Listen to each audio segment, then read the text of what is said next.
Welcome everyone to this presentation of Acton's Pine Hawk Archaeological Project. Thank you to the Acton Memorial Library, Freedom's Way, and the Friends of Pine Hawk for organizing and supporting this presentation. My name is Doug Halley. I was Health Director for Acton from 1987 to 2015. From 1997 to 2000, I had the responsibility of overseeing the Pine Hawk Project, 7,000 years of prehistory on the Aspet River. In 1997, Acton's town meeting approved a limited sewer project which required the construction of open sand beds for the discharge of treated wastewater adjacent to the Aspet River. To fund the project, Acton was able to access federal negative interest loans, but these loans required the town to do an archaeological assessment where the open sand beds were proposed. Acton was fortunate that it had purchased land on the west bank of the Aspet River in 1966 for the purposes of building a sewer treatment plant that would discharge treated wastewater to the river. Unfortunately, town meeting did not support the proposal. The first archaeologists arrived at the site in the fall of 1997. As the archaeologist stood under a pine grove canopy, he saw a hawk fly over the Aspet and land on a branch of one of the pines. Keeping in mind the traditional naming convention of Native Americans, he decided to call the site Pine Hawk. The location of Pine Hawk is in the southern portion of Acton, located on a bluff overlooking the Aspet River, just upstream from the Powder Mill Dam. This is a picture of where the open sand beds were proposed. As you can see, they take up a lot of space for the land. In that picture, you'll see an orange square.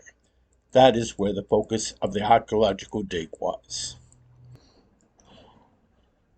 As the Aspet River was overloaded with several wastewater treatment plants discharging into it, the only option the town had was to infiltrate treated wastewater into the on-site soil. Previous studies had shown the site was capable of handling up to 200,000 gallons per day. The initial survey was completed in December of 1997 by doing these types of test pits. The first step in the dig was to do test pits to determine where a site might be.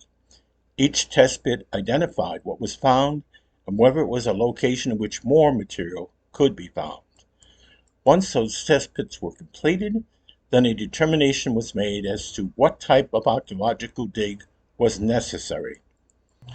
During the winter of 1998-1999, the town hired the Public Archaeological Laboratory to conduct a complete archaeological site assessment.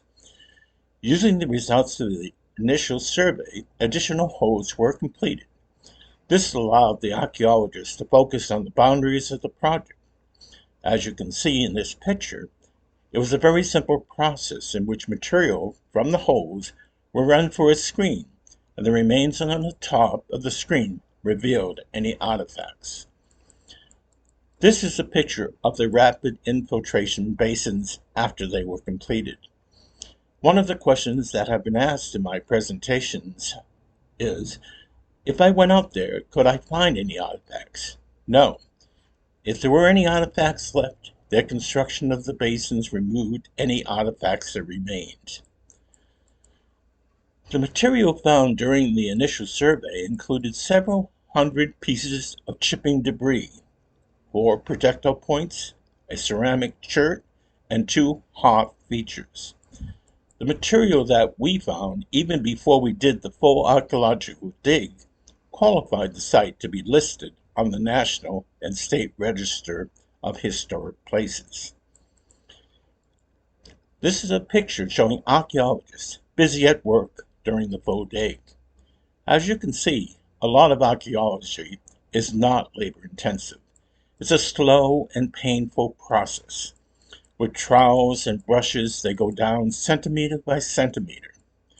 There were several 3-meter by 3-meter holes dug. It took an extended period to excavate each hole due to the nature of the work being done. The archaeologists didn't want to lose any artifact.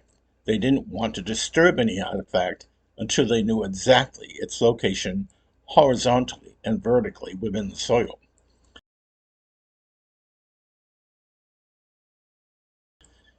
This is a picture of one of the fire pits that was found on the site. Some of the fire pits and artifacts were 7,000 years old.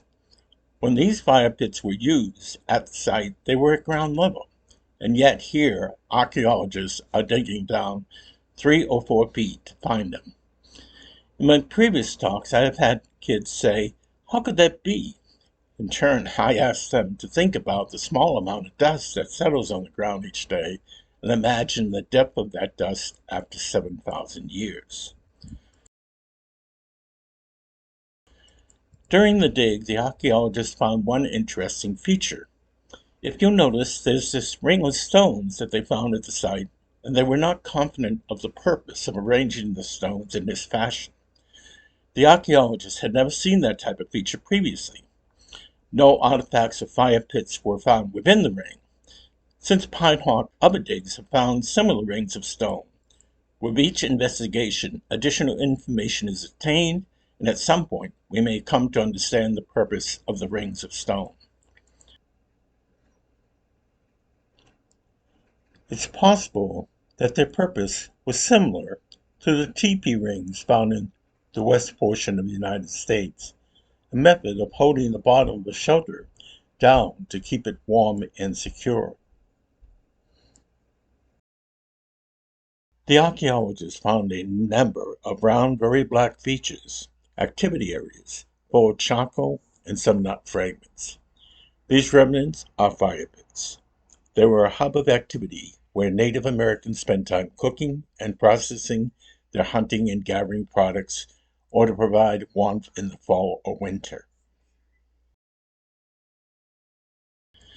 This is a picture of one of the projectile points that was found at the site.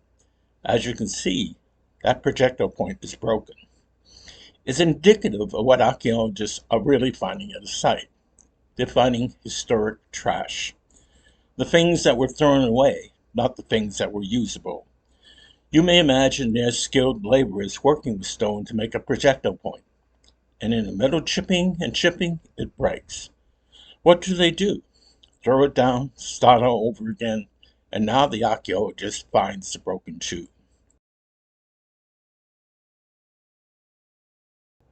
This is a picture of several of the projectile points that were found. Now you might know that I'm saying the word projectile point often. The common word said might be arrowhead. 7,000 years ago, arrows and bows were not yet invented. These artifact projectile points were used for spears and knives. Archaeologists recovered archaic points of rhyolite, Puritan points of gray and black rhyolite, notch points of rhyolite and quartzite in the Susquehanna tradition, and small triangular stem points. Each feature found is measured and defined both horizontally and vertically.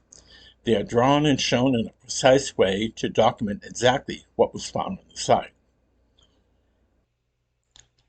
They took very meticulous care to transfer their findings on grids of paper to document each item found and their exact location. The most numerous artifacts found on the site were the chipping stones, providing evidence to the amount of stonework done at the site. This gives you an understanding of what the chipping stones look like and the size of them. And this shows another feature the archaeologists found. This fire pit was built, but the ground collapsed around it, leaving another interesting aspect of the site that the archaeologists had never seen before.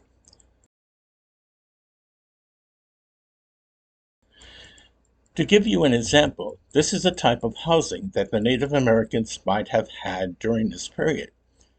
Clearly, most of that material would not survive.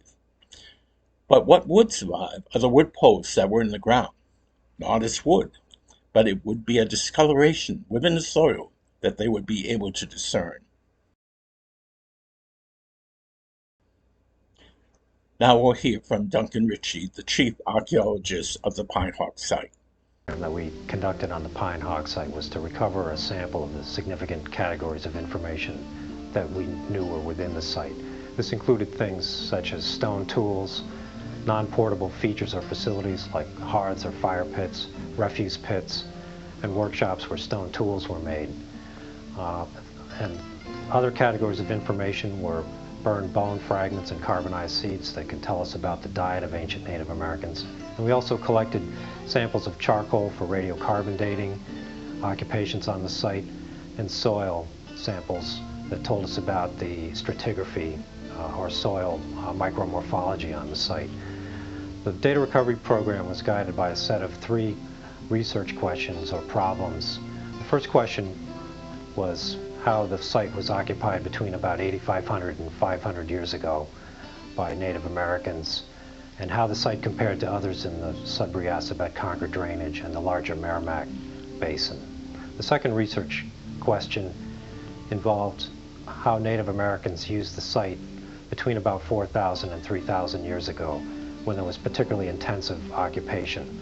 And the third and final research question was about the types of stone that Native Americans used to make tools while they were on the site, and to trace these types of stone to both non-local and local sources using a variety of analytical methods. Between 7,550 to 6,000 years ago, there were brief encampments at the site. Archaeologists found Middle Archaic projectile points of rhyolite and quartzite at the site. Between 4,800 to 3,500 years ago, the site was intensively occupied.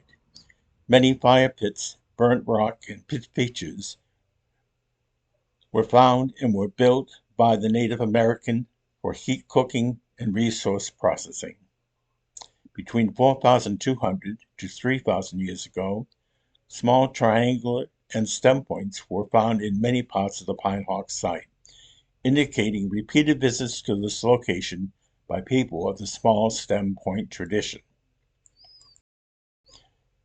Between 3,600 to 3,200 years ago, notch points of rhyolite and quartzite in the Susquehanna tradition were found. These people may have shared use of the Pine Hawk site with some of the small stem point groups also living along the Aspet River about the same time.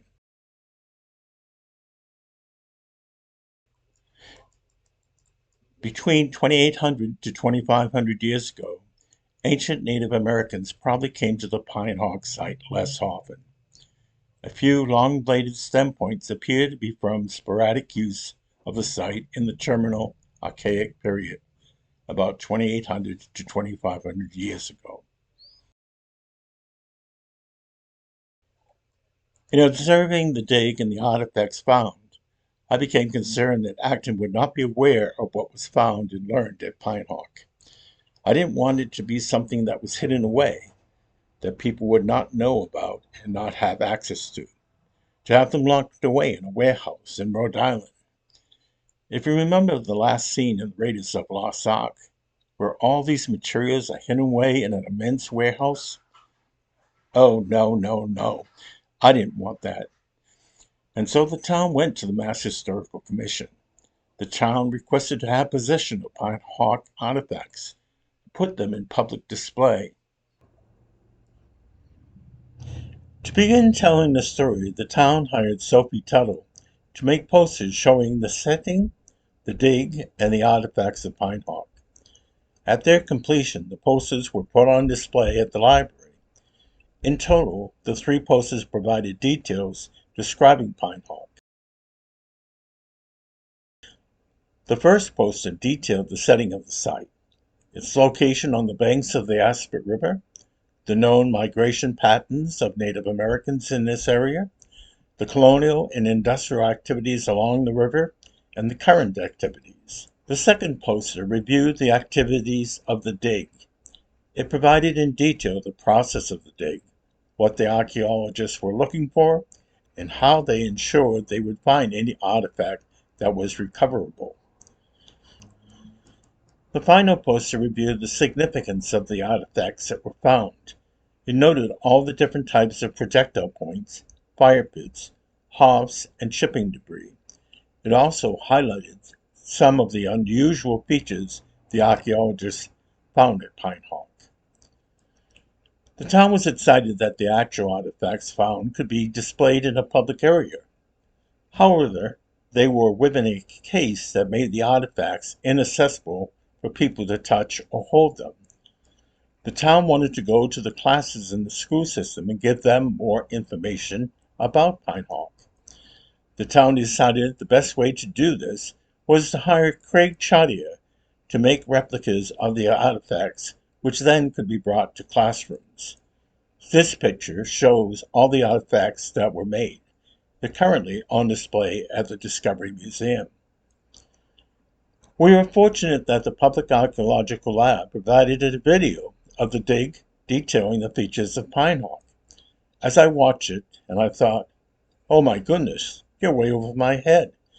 We want to be able to show something to fifth graders to have them understand the findings of Pine Hawk. Working with the school system and PAL, an archaeologist came to talk to the entire fifth grade, and his presentation was videotaped. The amazing thing that happened on that day, the school lost its air conditioning. We were able to do the filming, but by the middle of the presentation, everybody was sweating into puddles, and that was not as pleasant as I wanted to be. But we do have that video of the Pine Hawk for kids.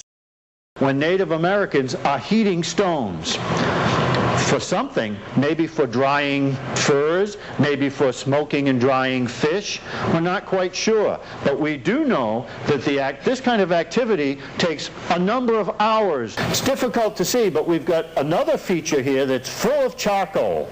So we've got the surface, and we've got somebody dug a pit into it, and somebody dug a very deep pit into this and burned some material. This may have been a storage pit, or it may have been a processing pit or a large cooking oven, but this sort of thing takes many hours to do, and there was enough processing going on that told us people were there probably for a longer period of time. Duncan and his team found a number of these round, very, very black features, activity areas, full of charcoal and some nut fragments. So people were processing, building fires, either for warmth, maybe this was fall or winter. We do know that they have some nuts. We know that nuts are abundant in the fall. They could have also been stored and used over the winter. This could have been used for heat. It could have also been used for a signal fire. In 2003, prior to creating the Pine Hawk for Kids video, we worked with Eileen Sullivan, the school's curriculum coordinator, to bring the replicas to the classroom and provide a short talk. On a periodic basis over the years, these presentations were done at the Gates, Douglas, Conant, Merriam, and Twin schools to the 3rd through 5th grades. The children were very engaged in each presentation, listening to the story of Pine Hawk and appreciating the ability to touch and feel all the replicas. Many classes provided brief written summaries of what they learned. These pictures were drawn by students at the Conant School, portraying their visualizations of what they learned. There were many pictures drawn of the artifacts, especially the projectile points, what the Native Americans might have looked like carrying their spears. But they were most particularly intrigued by the ring of stones and what issues might have been.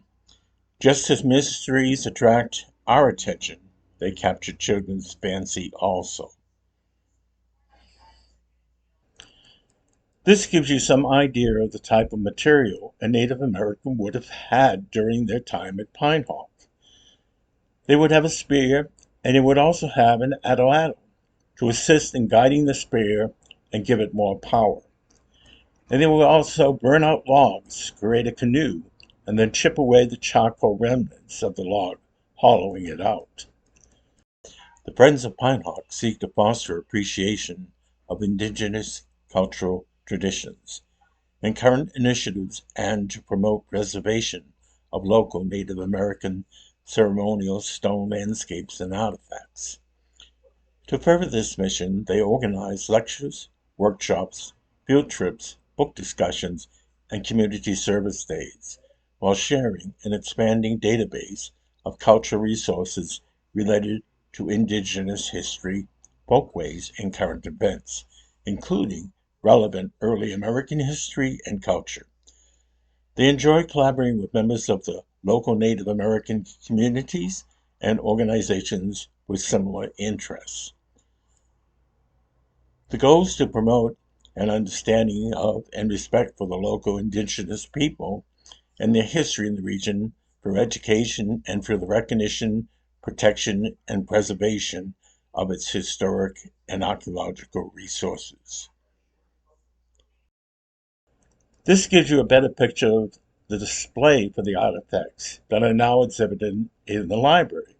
Again, we wanted to create a timeline showing what was found in each period up into the timeline in which we actually found a dog skull at the site.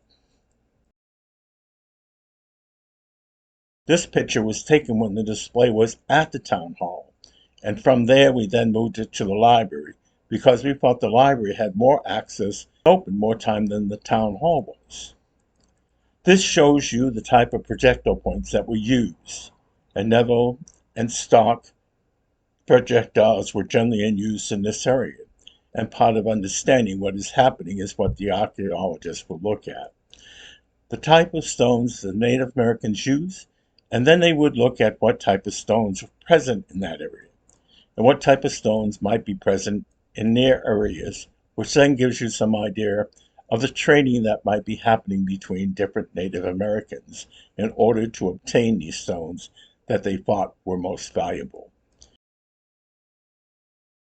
Here are some more parts of the display, and one of the great things about the display is a representation of each one as shown on in the display. And you could probably spend 30 minutes there and be learning something new in every one of those minutes. One of the aspects of the display that I really liked that they thought of was showing the process of creating a projectile point, from the initial stone to the finished product at the end. By looking at the side, you can see they start with an original stone and they chip away. And all the chips are on the ground until they finally get to the projectile point. Perfect for them. These were all found on the site. Here are some more pictures of some different projectile points, and this is a skeleton of the dog that was found on the site. And that's also part of the display. We felt we had done a good job and we wanted to get more knowledge about the site. Our next step was to go to the Mass Historical Commission, and we presented all the things that we did on an educational basis to present this project. The video for the kids, the posters, the display that we have for all the artifacts, and the replicas that we made. We're very fortunate that at the 29th Annual Preservation Awards, we received an award for education. Like some other large sites along rivers in this area, Pinehawk was a part of Middle Archaic settlement patterns 7,500 to 6,000 years ago. It was most intensively occupied in the late Archaic period 4,500 to 3,000 years ago and saw little use during the Woodland period around 2,500 to 400 years ago. Over time, these many encampments by Native American people traveling, fishing, and hunting along the Assabet created the overlapping deposits of artifacts and features found by archaeologists on the Pinehawk site. From careful excavation and study of the Pinehawk site, we now have a permanent record of the ways this location along the Assabet River was used by ancient Native Americans. For the past 20 years plus, we continue to keep the Pinehawk educational program going, highlighting the archaeological finds and the prehistoric history of this area. Recently, the Acton World Family Network celebrated Native American Heritage Month by sponsoring a Pinehawk presentation at the Acton Memorial Library.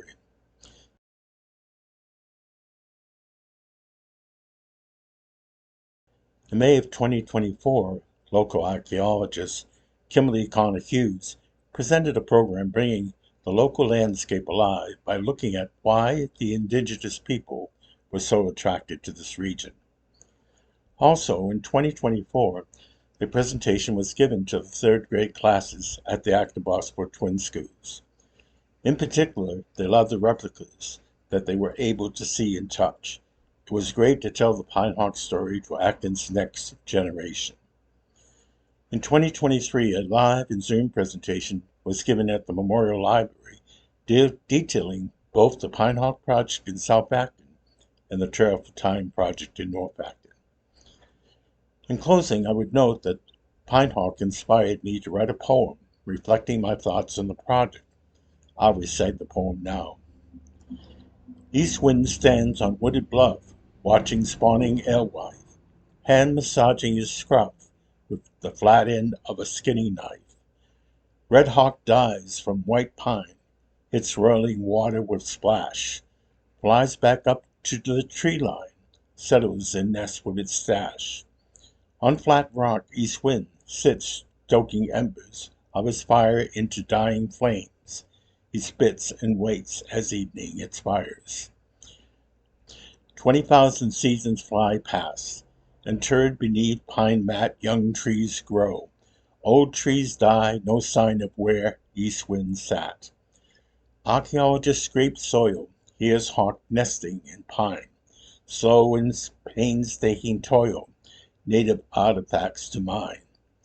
Broken points and flakes of stone dots, and knives made of flint histories past. Dropped a thrown puzzle of clue and hint. Flat stone slowly reveals charcoal fire pit. At its feet, detective reflects and kneels, thinks who last used the seat.